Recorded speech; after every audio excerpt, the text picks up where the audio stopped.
Before we get started, I want to make it clear that there's some good news today, and that is that retail sales this last month have surged by 9.8% as American families received that $1,400 check because of the people in this room getting it done for me.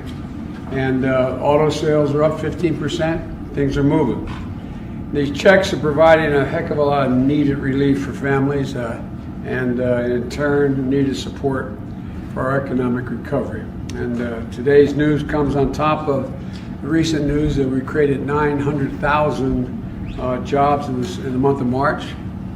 First 2 months of our administration, we've created more jobs than the first 2 months of any administration in American history. And again, I'm not being solicitous because of you all. I really mean it, the way you fought like the devil. You really did to get that package passed. I mean, it really did. And I want to thank the members for supporting the American Rescue Plan. And we still have a long way to go. We're 8 million jobs down from what it was more than before the pandemic began. But America's coming back.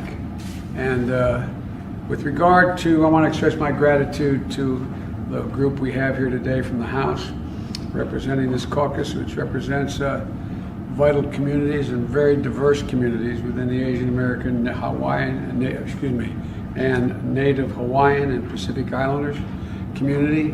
What I think most people don't realize is just how diverse it is, how broad it is, how many different dialects, languages, and the like are spoken, which is part of what we have to deal with and solve.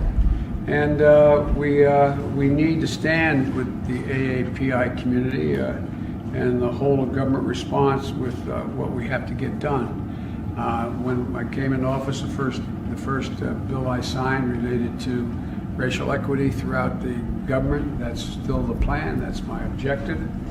And Kamala and I are heartened by the Senate's overwhelming bipartisan effort yesterday, the Senator, for the passage of the Hate Crimes Act.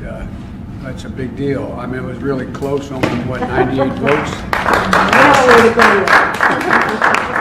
Well, I tell you what. But it was really nice. Well, it was now. I thought it was going to pass, but my Lord, I tell you, and we took a vote here in the administration. You're going to handle the jobs bill because anybody can get 98 votes for anything. So anyway, I'm looking forward to our discussion with the caucus, and I just want to thank you all for being here, and thank you for coming in, press.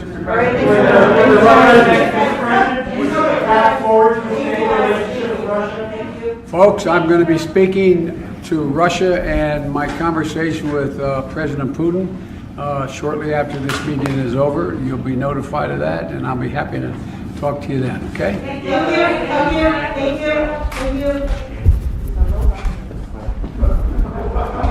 you. They're really showing themselves to do really well. Come on, man.